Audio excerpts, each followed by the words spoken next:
आईए के द्वारा आयोजित आज के इस उद्यमी महासम्मेलन में मंच पर उपस्थित प्रदेश सरकार में मेरे वरिष्ठ सहयोगी, प्रदेश सरकार के सूक्ष्म लघु मध्यम उद्यम विभाग के मंत्री श्री राकेश सचान जी, प्रदेश के मुख्य सचिव Shri Durga Shankar Mishra ji,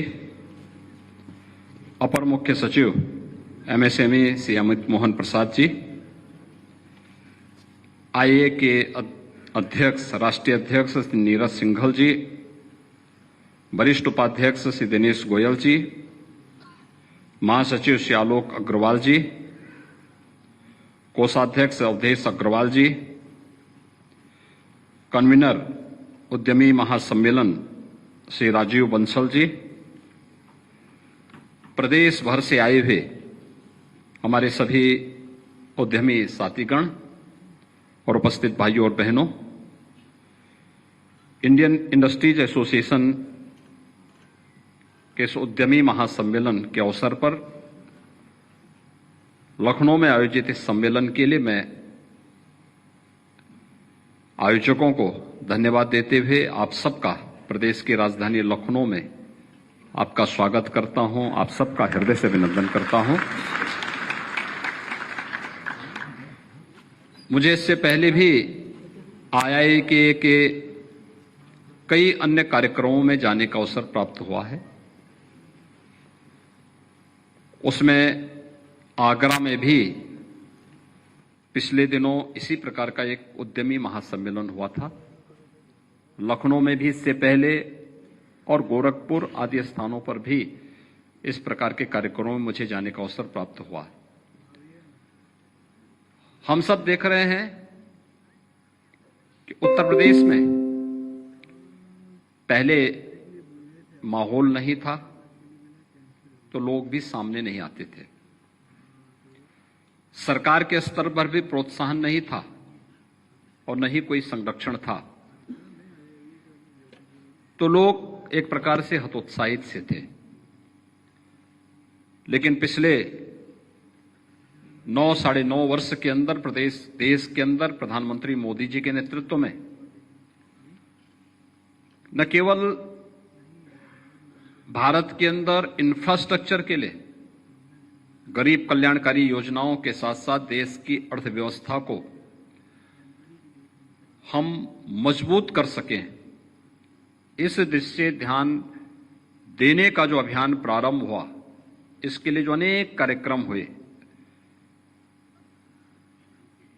ease of doing business के लिए रिफॉर्म किए गए, उसके परिणाम हम सबके सामने हैं। आज भारत की अर्थव्यवस्था दुनिया की एक सुदृढ़ अर्थव्यवस्था बनने की ओर अग्रसर है और जो प्रधानमंत्री मोदी जी ने लक्ष्य रखा है 2027 तक भारत दुनिया की 3 टॉप की अर्थव्यवस्थाओं में से एक होगा। यह हर भारतीय को प्रफुल्लित करने वाला अवसर होगा। स्वाभाविक रूप से इसमें इंडस्ट्रीज की अपनी भूमिका है और इंडस्ट्रीज की इस भूमिका को प्रोत्साहित करने के लिए उत्तर प्रदेश सरकार ने 2017 में आने के बाद अपनी जो परंपरागत पहचान थी उसको प्रदेश में 1 डिस्ट्रिक्ट 1 प्रोडक्ट के रूप में परंपरागत उत्पाद को प्रमोट करने का जो कार्यक्रम बनाया था वो हम सबके सामने है। हम सब जानते हैं कि 1 डिस्ट्रिक्ट 1 प्रोडक्ट की योजना आज यह उत्तर प्रदेश के अंदर ही नहीं बल्कि देश और दुनिया के लिए एक अभिनव योजना बनी है। हमने नाम 1 डिस्ट्रिक्ट 1 प्रोडक्ट दिया है, लेकिन ये एमएसएमई को प्रमोशन की ही एक योजना शासन की है और आदरणीय प्रधानमंत्री जी ने इसी के लिए कोरोना कालखंड में कहा था वोकल फॉर लोकल। यही आत्मनिर्भर भारत की सबसे बड़ी ताकत है और विकसित भारत बनाने के प्रधानमंत्री मोदी जी के लक्ष्य की जो आधारशिला है वह आत्मनिर्भर भारत का है। आत्मनिर्भर भारत से एक विकसित भारत, और विकसित भारत की जो संकल्पना है उसकी आधारशिला कोई है तो वह हमारी परंपरागत उत्पाद जिसे हम एमएसएमई कहते हैं, उत्तर प्रदेश ने उसका सरलीकरण करते वन डिस्ट्रिक्ट वन प्रोडक्ट के रूप में उसको आगे बढ़ाने का कार्य किया है। इसके लिए सरकार ने अनेक प्रकार के प्रयास किए हैं। हम लोग देखते थे हमारे पास प्रोडक्ट है और मैं आप सभी उद्यमियों से इस बारे में भी कहूंगा, हमारा कंपटीशन किससे है, इसके लिए प्रोडक्ट की क्वालिटी को बताना, दिखाना। देखिए, अगर आपके प्रोडक्ट के प्रति लोगों का विश्वास जागृत होगा तो लोग स्वयं उसकी तरफ आकर्षित होंगे, लोग आएंगे। उस क्वालिटी को देना, उसके साथ उसको मार्केट से जोड़ने का प्रयास करना, मार्केट के कंपटीशन के अनुकूल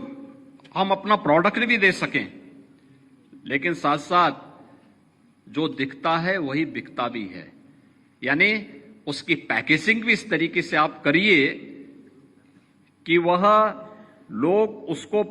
प्रोडक्ट को बाद में देखें, पहले पैकेजिंग को देखें, जिसमें हम अक्सर फेल होते थे। उत्तर प्रदेश में हम लोगों ने इस दिशा में प्रयास प्रारंभ किया है। भारत सरकार के साथ सहयोग करके उत्तर प्रदेश पैकेजिंग इंस्टीट्यूट की एक यहां पे स्थापना को कार्यक्रम को तेजी के साथ आगे बढ़ाया गया है। प्रदेश के अंदर और भी जो इस फील्ड में हम लोग नया कर सकते हैं, इसके लिए एक नए प्रयास प्रारंभ हुए हैं और उस दिशा में हम लोग विश्वास करते हैं कि राज्य सरकार मिलकर के, केंद्र और राज्य सरकारें मिलकर के उद्यमियों की सुविधा को और ध्यान में रख करके इसको और भी अनुकूल बनाने का प्रयास करेगी। टेक्नोलॉजी का उपयोग करते हुए इंस्पेक्टर राज से मुक्ति के जो कार्यक्रम चले हैं, निवेश मित्र पोर्टल, निवेश सारथी पोर्टल, ऑनलाइन इंसेंटिव प्लेटफॉर्म, ये सभी उद्यमियों को प्रदेश के अंदर निवेश की संभावनाओं को विकसित करने के साथ साथ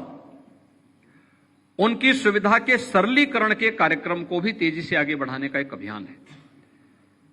हम सब जानते हैं ईज ऑफ डूइंग बिजनेस में उत्तर प्रदेश की रैंकिंग बहुत खराब थी, लगभग 14वें स्थान पर थी आज से 6 वर्ष पहले।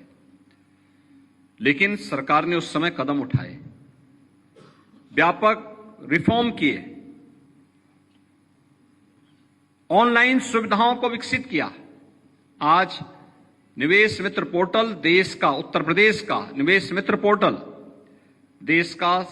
सबसे बड़ा ऑनलाइन प्लेटफॉर्म है,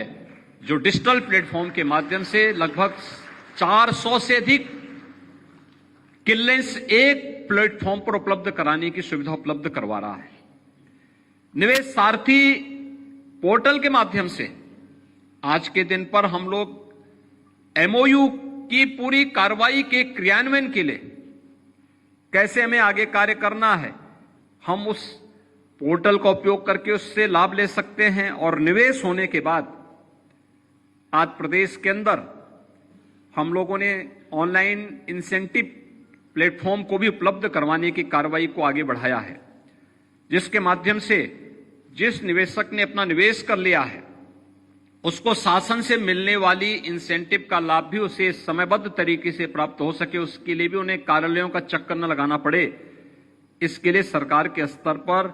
नए प्रयास प्रारंभ हुए हैं। भाइयों बहनों, ये सभी प्रयास जो सरकार के स्तर पर हुए हैं, चाहे वे रिफॉर्म के हों, चाहे वे परफॉर्म के हों, और चाहे वह प्रदेश के अंदर इन सबके लिए लैंड बैंक बनाने का कार्य हो या फिर बेहतर कानून व्यवस्था और सुरक्षा का माहौल बनाने का, यह उत्तर प्रदेश ने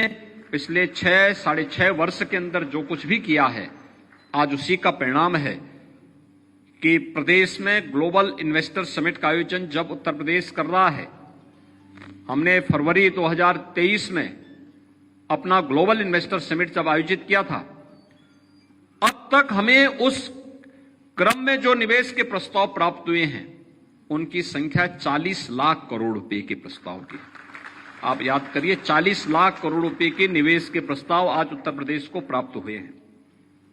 आज जब हम उत्तर प्रदेश के किसी एक आयोजन को आगे बढ़ाते हैं,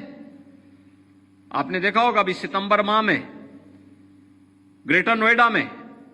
इंटरनेशनल ट्रेड शो का आयोजन किया गया था। आप में से बहुत सारे उद्यमी वहां उस कार्यक्रम के साथ सहभागी बने थे। और उस इंटरनेशनल ट्रेड शो में आपने देखा होगा 70,000 तो उस पूरे कार्यक्रम में केवल बायर्स आए थे और टोटल आने वालों की संख्या 4 लाख थी, जिन लोगों ने 3 दिन के अंदर यानी 4 दिन के अंदर इस पूरे कार्यक्रम में सहभागी बनकर के सफलता की एक नई ऊंचाइयों को आगे बढ़ाया था। ग्रेटर नोएडा का एक्सपो सेंटर, उसके जो 14 सभागार हैं,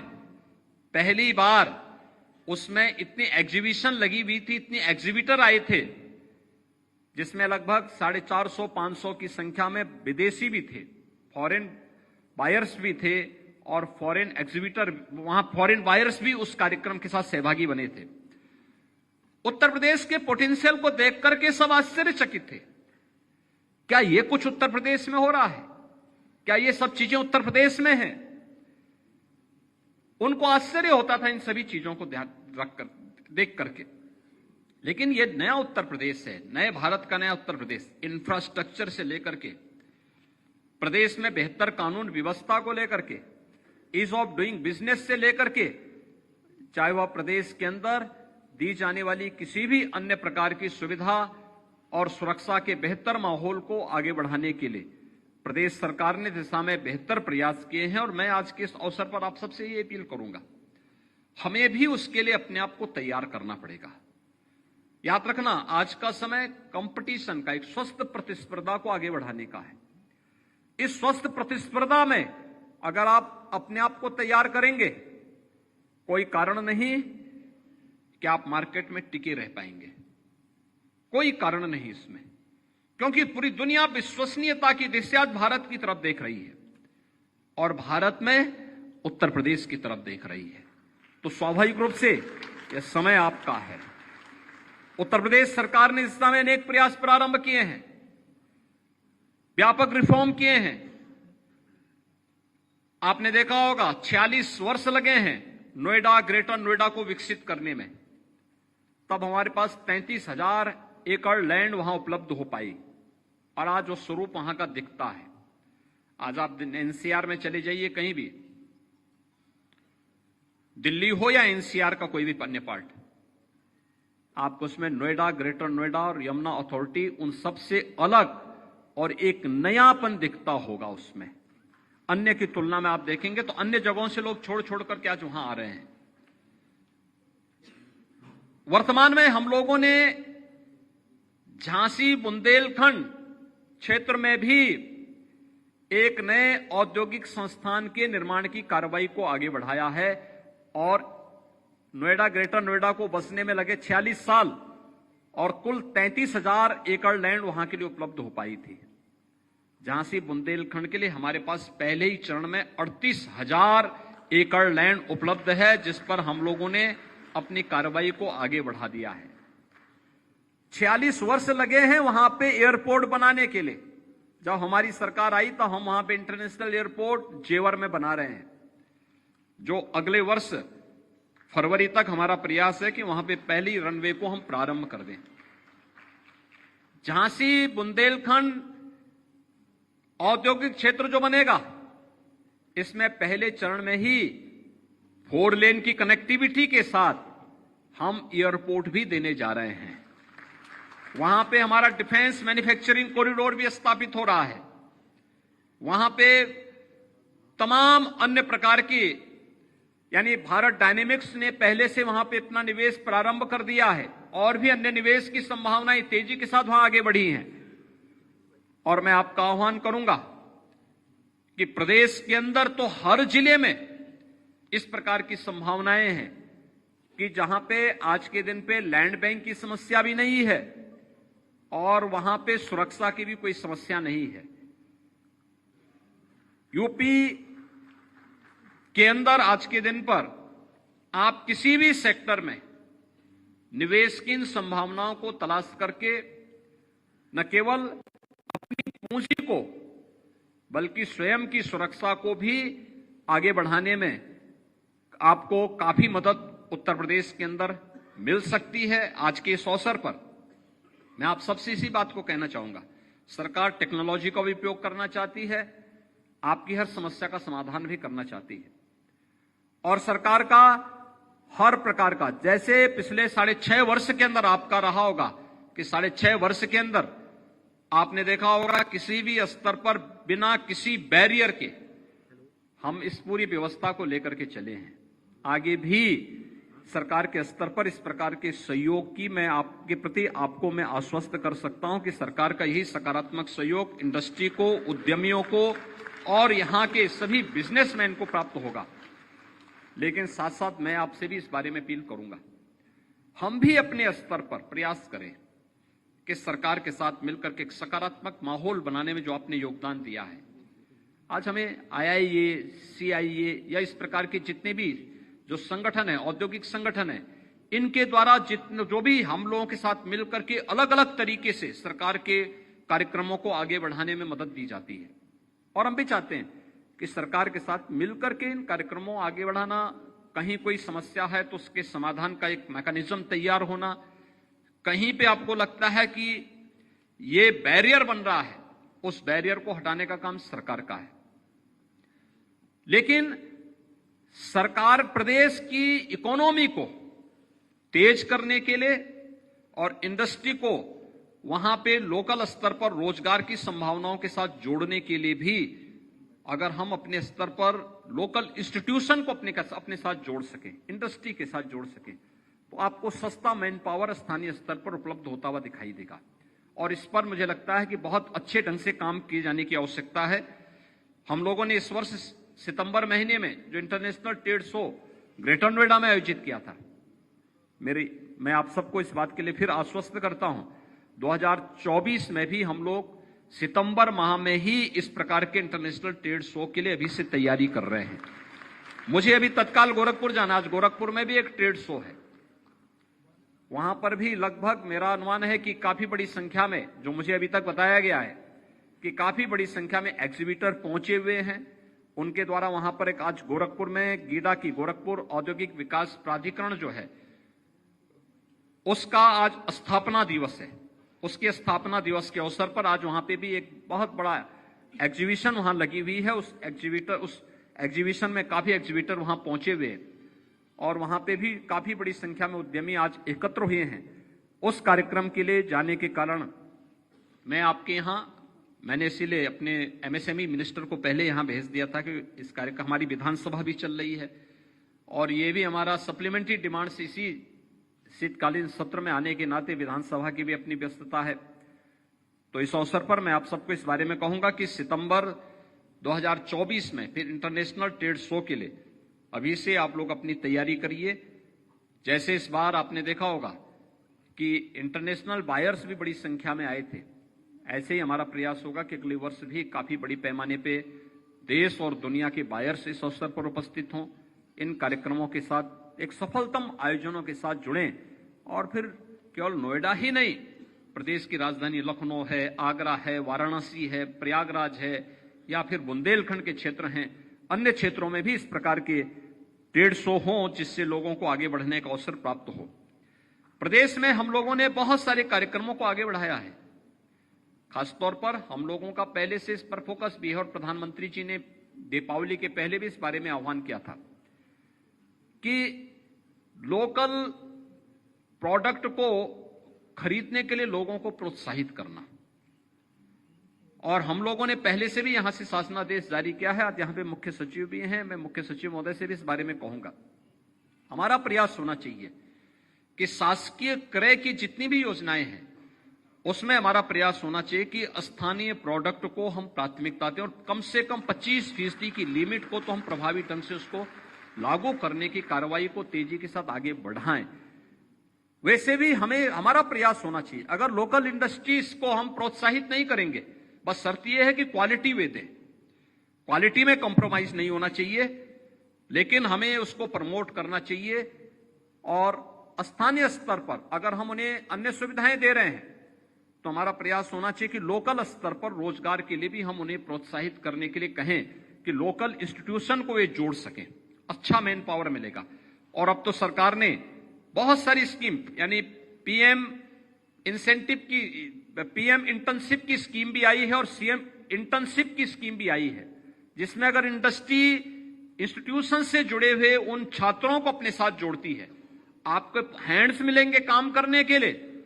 लेकिन साथ साथ मानदेय देने में केंद्र और राज्य सरकार भी आपको आधी मदद कर देगा। तो आपके पास तो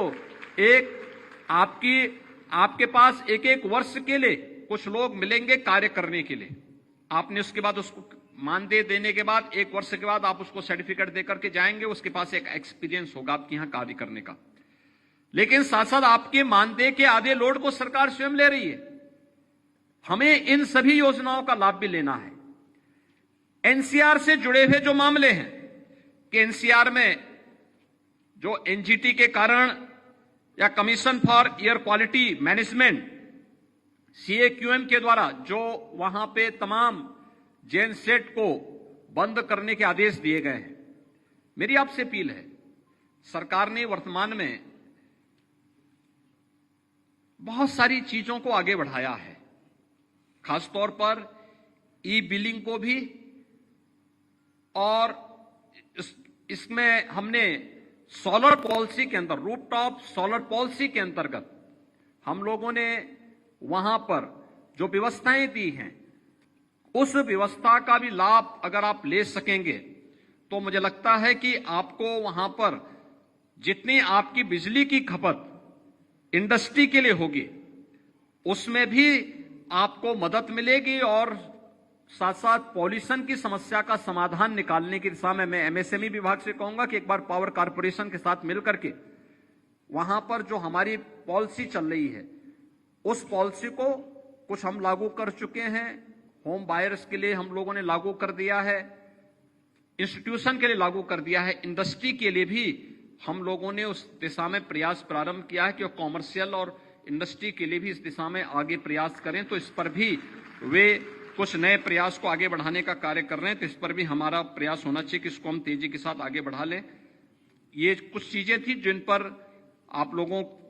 की ओर से आप लोगों को मुझे सरकार की तरफ से अपनी बात को यहां पे रखना था। मुझे पूरा विश्वास है कि यह उद्यमी सम्मेलन अपने लक्ष्यों को प्राप्त करेगा और प्रदेश के अंदर एक बेहतर औद्योगिक वातावरण बनाने में, खासतौर पर एमएसएमई सेक्टर को और बूस्टअप करने में यह मदद करेगा। इस दिशा में उत्तर प्रदेश ने पिछले 7 वर्ष में बहुत प्रगति की है और जो आगे की संभावनाएं हैं, उन संभावनाओं को आगे बढ़ाने में यह हमें मदद कर पाएगा। मैं इस पूरे कार्यक्रम के प्रति अपनी शुभकामनाएं देता हूं। धन्यवाद। जय हिंद।